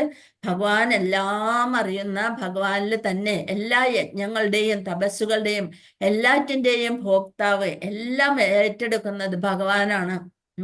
ഇതെല്ലാം പൂജകൾ ഇപ്പൊ ദേവീക്ഷേത്രത്തിലായാലും എല്ലാ പൂജകളും കഴിയുമ്പോൾ അവര് വിഷ്ണുവിന്റെ നാമമാണ് ചൊല്ലാറ്. അതായത് എല്ലാ യജ്ഞങ്ങളുടെയും തപസ്സുകളുടെയും ഭോക്താവും ദേവന്മാരുടെയും ദേവന്മാരുടെയും സർവ്വലോകങ്ങളുടെയും അധിപനും എല്ലാ ജീവികളുടെയും സുഹൃത്തും അഭ്യുദയകാംക്ഷിയുമാണ് ഞാനെന്ന് മനസ്സിലാക്കിയ തികഞ്ഞ കൃഷ്ണാബോധമുള്ള വ്യക്തി ഭൗതിക ക്ലേശങ്ങൾ ഒഴിഞ്ഞ് ശാന്തി നേടുന്നു. അപ്പൊ മറ്റുള്ളവര് നമ്മൾ കളിയാക്കും 33 കോടി ദൈവങ്ങളുണ്ട്, ആരുടെ അടുത്താണ് പോകേണ്ടത് എന്താണെന്നുള്ളത്. പക്ഷെ നമ്മൾക്ക് ഈ ശാസ്ത്ര ഗ്രന്ഥങ്ങളിൽ നിന്ന് മനസ്സിലാക്കാം അതെല്ലാം ഭഗവാന്റെ ഓരോരോ അവയവങ്ങളാണ്. എല്ലാറ്റിൻ്റെയും ഏകമായിട്ടുള്ള ഏകോ ദേവോ ദേവകി പുത്ര ഏവ നമ്മൾ ഇതിൽ പഠിച്ചു കഴിഞ്ഞതാണ്. ഏകോ ദേവോ ദേവകി പുത്ര ഏവ. എല്ലാറ്റിൻ്റെയും ഭോക്താവും ദേവന്മാരുടെയും സർവ്വലോകങ്ങളുടെയും അധിപനും എല്ലാ ജീവികളുടെയും സുഹൃത്തും അഭ്യുദയകാംക്ഷിയും നമ്മുടെ ഹൃദയത്തിൽ വസിക്കുന്നത് ഭഗവാൻ ശ്രീകൃഷ്ണനാണെന്ന് മനസ്സിലാക്കി കഴിഞ്ഞാൽ കൃഷ്ണാബോധമുള്ള വ്യക്തി ഭൗതിക ക്ലേശങ്ങൾ ഒഴിഞ്ഞ് ശാന്തി നേടുന്നു. അതായത് ഭഗവാനാണ് പരമാധികാരി, ഭഗവാനാണ് പരമമായ ഭോക്താവ്, ഭഗവാനാണ് നമ്മുടെ സുഹൃത്തും അഭ്യുദയ കാംക്ഷിയും. ഇനി നമുക്കൊരു കഥയും കൂടെ ഉള്ളത് കൊണ്ടാണ് ഇത്തിരി സ്പീഡിൽ പോകുന്നത്. എന്താണ് ഏത് പർവ്വതമാണെന്നറിയോ വൃന്ദാവനത്തിലുള്ളത്? ഈ പർവ്വതത്തിന്റെ ഗോവർദ്ധന പർവ്വതം. ഹരേ കൃഷ്ണ. വൃന്ദാവനത്തിൽ പോയിട്ടുള്ളവർക്ക്, ഞാൻ പോയിട്ടില്ല കേട്ടോ, പോണുണ്ട്, അടുത്ത് പോണുണ്ട് എന്തായാലും. ഏപ്രിലില് ബുക്ക് ചെയ്തിട്ടുണ്ട്. ഹരേ കൃഷ്ണ. വൃന്ദാവനത്തിലെ ഗോവർദ്ധന പർവ്വതം. അപ്പൊ നന്ദഗോപര് ഇന്ദ്രഭഗവാന്റെ പ്രീതിക്കായിട്ട് ആ കഥയൊന്ന് വേഗം പറയാം, നമ്മൾക്ക് സമയമുണ്ട്, ഇഷ്ടം പോലെ സമയമുണ്ട്. ഹരേ കൃഷ്ണ. അപ്പൊ നോക്ക്, നന്ദഗോപൻ ഇന്ദ്രഭഗവാന്റെ പ്രീതിക്കായിട്ട് യജ്ഞമൊക്കെ നടത്താനായിട്ട് ഗോപന്മാരെയൊക്കെ കൂട്ടി യജ്ഞം ചെയ്യാനായിട്ടുള്ള സാധനങ്ങളൊക്കെ സംഭരിക്കുകയായിരുന്നു. അപ്പൊ ഗോപന്മാര് ഇന്ദ്രന് വേണ്ടി തിരക്കിട്ട യാഗത്തിന് ഒരുങ്ങണം. അപ്പൊ ഭഗവാൻ കൃഷ്ണൻ വിചാരിച്ചു ഈ ഇന്ദ്രഭഗവാൻ ഇത്തിരി അഹങ്കാരമൊക്കെ കൂടുതലാണ്, അതൊന്ന് ശമിപ്പിച്ചു കൊടുക്കണം എന്ന് ഭഗവാനും വിചാരിച്ചു. അപ്പൊ ഗോപന്മാരോട് ചോദിച്ചു, എന്താ ഇവിടെ ഒരു പ്രത്യേക തിരക്കും അതൊക്കെ കാണുന്നുണ്ടല്ലോ എന്ന് പറഞ്ഞു. അപ്പൊ അച്ഛനോട് ചെന്ന് ചോദിച്ചപ്പോ അച്ഛൻ പറഞ്ഞു, നമ്മുടെ ഇത് നമ്മൾക്ക് ഗോക്കളെ ഒക്കെ കൊല്ലും, അതൊക്കെ വേണ്ടേ? അപ്പൊ അത് കാരണം ഭഗവാന്റെ കാരുണ്യം, ഇന്ദ്രന്റെ കാരുണ്യം കൊണ്ടല്ലേ മഴയൊക്കെ ലഭിക്കുന്നത്. അപ്പൊ അതുകൊണ്ട് ഇടയ്ക്ക് എല്ലാ കൊല്ലവും ഇങ്ങനെ ഭഗവാന് വേണ്ടി യജ്ഞം ചെയ്യുന്നുണ്ട്. അപ്പൊ അതിനു വേണ്ടിയുള്ള തിരക്കുകളാണ് എന്നൊക്കെ പറയും. അപ്പൊ പറയും അപ്പൊ മഴ കാരണം ആണ് ഇങ്ങനെയൊക്കെ ലഭിക്കണേന്ന് പറഞ്ഞപ്പോ ഭഗവാൻ പറയും, എല്ലാ ജീവജാലങ്ങൾക്കും ജീവിതം നിലനിർത്തി പോരുന്നത് ഭഗവാൻ അവരുടെ കർമ്മഫലങ്ങളല്ലേ അവരുടെ ജീവിതം നിലനിർത്തി പോരുന്നത്. അപ്പൊ ഇന്ദ്രനെ തൃപ്തിപ്പെടുത്തണം, യാഗം ചെയ്യണം എന്നൊക്കെ പറയുന്നത് എന്താ എന്ന് ചോദിക്കും. അപ്പൊ ജീവജാലങ്ങളെ വിവിധ ശരീരങ്ങളൊക്കെ എടുത്ത് സ്വീകരിക്കും. ആ ശരീരങ്ങളിലൊക്കെ ഇരുന്നു കൊണ്ട് വിവിധ സുഖദുഃഖങ്ങളൊക്കെ ആസ്വദിക്കണം. അങ്ങനെ അവർ ചെയ്ത കർമ്മഫലങ്ങൾക്കനുസരിച്ചല്ലേ വൃക്ഷങ്ങളായിട്ടും മൃഗങ്ങളായിട്ടും മനുഷ്യരായിട്ടും ഒക്കെ ഓരോരുത്തർ ജനിക്കണത്. അപ്പൊ കർമ്മമാണ് നമ്മുടെ ശത്രുവും ബന്ധുവും മിത്രവും എല്ലാം കർമ്മം തന്നെയല്ലേ. അപ്പൊ പിന്നെ എന്തിനാണ് നമ്മൾ ഓരോരുത്തരും ആ കർമ്മഫലത്താലല്ലേ ബന്ധിതരായിരിക്കുന്നത്? അപ്പൊ പിന്നെ ഇന്ദ്രന് വേണ്ടിയിട്ട് ഇങ്ങനെ പൂജ നടക്കണതും യജ്ഞം നടത്തുന്നതിൻ്റെ ഒക്കെ കാര്യം എന്താണെന്ന് ചോദിക്കും. അപ്പൊ നന്ദഗോപുരം വിചാരിക്കും, ശരിയാണല്ലോ കുട്ടി പറഞ്ഞത് എന്ന് വിചാരിക്കും. അപ്പൊ ഭൗതിക പ്രകൃതിയുടെ 3 ഗുണങ്ങളാണല്ലോ ഇതൊക്കെ ചെയ്യിക്കുന്നത്. സത്വഗുണം, രജോ ഗുണം, തമോ ഗുണവും ഒക്കെ നടപ്പിലാക്കുന്നത്. മേഘങ്ങളാണ് രജോ ഗുണത്താല് മഴ വർഷിക്കുന്നത്. അപ്പൊ അതൊക്കെ കാരണം എന്തിനാണ് പിന്നെ ഇന്ദ്രനെ പ്രീതിപ്പെടുത്താൻ വേണ്ടി ഇങ്ങനെ ഒരു യജ്ഞം നടത്തണേന്ന് പറഞ്ഞുകൊണ്ട് നന്ദഗോപരോട് പറഞ്ഞു. അങ്ങനെ ഗോപന്മാരോടും എല്ലാരോടും പറഞ്ഞു. അപ്പൊ ഗോപന്മാരും അഭിവൃദ്ധിയൊക്കെ ഉണ്ടാവാനായിട്ട് അവരുടെ കർമ്മഫലങ്ങൾക്കനുസരിച്ചാണ് അഭിവൃദ്ധിയൊക്കെ നേടുന്നത്. അതുകൊണ്ട് പശുക്കൾക്കും ബ്രാഹ്മണർക്കും ഗോവർദ്ധന പർവ്വതത്തിനൊക്കെ അല്ലേ പൂജ ചെയ്യേണ്ടത് എന്ന് കൃഷ്ണൻ ചോദിച്ചു. നന്ദഗോപര് വിചാരിച്ചു ഈ കുട്ടീനെ പറഞ്ഞ് മനസ്സിലാക്കാനൊന്നും സാധിക്കില്ല, അപ്പൊ എന്താ ചെയ്യണേന്ന് വെച്ചാൽ ആയിക്കോട്ടെ എന്ന് വിചാരിച്ചുകൊണ്ട് ഈ ഇന്ദ്രദേവന് നൽകാൻ സംഭരിച്ചു വെച്ച എല്ലാ യജ്ഞങ്ങളും ഉപയോഗിച്ചുകൊണ്ട് അവരെന്ത് ചെയ്തു? ഗോവർദ്ധനത്തിന് പൂജ ചെയ്തു. അപ്പൊ ഗോവർദ്ധനത്തിന് നമ്മുടെ ഗോക്കളുടെയൊക്കെ വസതി എന്ന് പറയുന്ന കാടാണ്. അപ്പൊ അവിടെയൊക്കെ ഇതൊക്കെ വേണമെന്നുണ്ടെങ്കിൽ ഗോവർദ്ധനത്തിന് പൂജ നൽകാമെന്ന് വിചാരിച്ചുകൊണ്ട് യാഗത്തിന് വേണ്ടി ഇന്ദ്രന്റെ യാഗത്തിന് വേണ്ടി സമാഹരിച്ച എല്ലാ ദ്രവ്യങ്ങളും ഉപയോഗിച്ച് ഗോവർദ്ധനത്തെ പൂജ നടത്താൻ തീരുമാനിച്ചു. അപ്പൊ ഭഗവാൻ കൃഷ്ണൻ എന്ത് ചെയ്തു? പൂജയൊക്കെ സമർപ്പിച്ചു കഴിഞ്ഞതിന് ശേഷം അത്യപൂർവമായ ഭീമാകാരമായ പർവ്വതത്തിന്റെ രൂപം സ്വീകരിച്ചുകൊണ്ട് ആ എല്ലാ യജ്ഞദ്രവ്യങ്ങളും ആ പർവ്വതം വിഴുങ്ങി. അപ്പൊ എല്ലാ ദ്രവ്യങ്ങളും വിഴുങ്ങി കഴിഞ്ഞപ്പോ ഗോവർദ്ധനഗിരി നിങ്ങളിലൊക്കെ തൃപ്തനായി കണ്ട, എല്ലാ യജ്ഞങ്ങളും ഗോവർദ്ധനഗിരി സ്വീകരിച്ചു എന്ന് പറഞ്ഞപ്പോ അവർക്കൊക്കെ മനസ്സിലായി, ശരിയാണ് ഗോവർദ്ധനഗിരിയാണ് ഇതൊക്കെ സ്വീകരിച്ചു എന്ന് വിചാരിച്ചു. പക്ഷെ ഭഗവാൻ ആ രൂപത്തിൽ വന്നാണ്. ഭഗവാൻ തന്നെയാണ് ഭോക്താരാം യജ്ഞ തപസാം, എല്ലാ ഭോക്താരുടെയും യജ്ഞങ്ങളുടെയും ഭോക്താവ് ആരാണ്? ഭഗവാൻ തന്നെയാണെന്ന് കാണിക്കാൻ വേണ്ടിയിട്ടാണ്, അതിനോടനുബന്ധിച്ചുള്ള കഥയാണത്. അതുകൊണ്ടാണ് ഇപ്പൊ ഇവിടെ ഈ ഒരു കഥ വന്നത്. അപ്പൊ യാഗം അങ്ങനെ മുടക്കി. ഇന്ദ്രനാണെങ്കിൽ ഈ യാഗവും കാത്തിരിക്കുകയായിരുന്നു, അതിന്റെ ഫലവും കാംക്ഷിച്ചിരിക്കുകയായിരുന്നു. യാഗമൊക്കെ മുടക്കിയത് അറിഞ്ഞിട്ട് ഇന്ദ്രൻ അങ്ങോട്ട് കോപിച്ചു. അപ്പൊ ഒരു സാധാരണ പയ്യനായ ഒരു കൃഷ്ണനാണോ ഇങ്ങനെ ഈ യാഗം മുടക്കിയത് എന്ന് കേട്ടിട്ട് ഇന്ദ്രന് കോപം വന്നു. ഇന്ദ്രൻ എന്ത് ചെയ്തു? പ്രളയം സൃഷ്ടിച്ച് ലോകാവസാനം തീർക്കാനായിട്ട് സാംവർത്തക പർവ്വതങ്ങളെയൊക്കെ ക്ഷണിച്ച് സാംവർത്തക പർവ്വതങ്ങള് ഭയങ്കര മഴയും കൊടുങ്കാറ്റുമായിട്ട് വന്ന് മഴ പെയ്ക്കാൻ തുടങ്ങി. 7 ദിവസം നിർത്താതെ ആ മേഘങ്ങൾ അങ്ങോട്ട് മഴ പെയ്ച്ചു. പക്ഷേ വ്രജവാസികളൊക്കെ ഭഗവാനോട് കണ്ണാ എന്താ ഭയങ്കര കൊടുങ്കാറ്റ് വരണ മഴ വരണ എന്നൊക്കെ പറഞ്ഞ് പേടിച്ച് എല്ലാവരും കണ്ണനെ അഭയം പ്രാപിച്ചു. അപ്പൊ കണ്ണൻ എന്ത് ചെയ്ത്? ആ പർവ്വതത്തിന് അങ്ങോട്ട് പൊക്കി. അതായത് ഇടത്തെ വിരൽ ഏറ്റവും അറ്റത്ത് കുഞ്ഞു വിരൽ കൊണ്ടാണ്, ഇടത്തെ കൈയിന്റെ കുഞ്ഞു വിരലിലെ ആ പർവ്വതത്തെ അങ്ങ് പൊക്കി നിർത്തി എല്ലാ വ്രജവാസികളെയും അതിന്റെ സംരക്ഷണത്തിലാക്കി. ഒറ്റ കയ്യാല് ഗോവർദ്ധന പർവ്വതത്തെ ഉയർത്തിയിട്ട് ഗോപ സമൂഹത്തെ മുഴുവൻ അതിന്റെ കീഴിലാക്കി സംരക്ഷിച്ചു.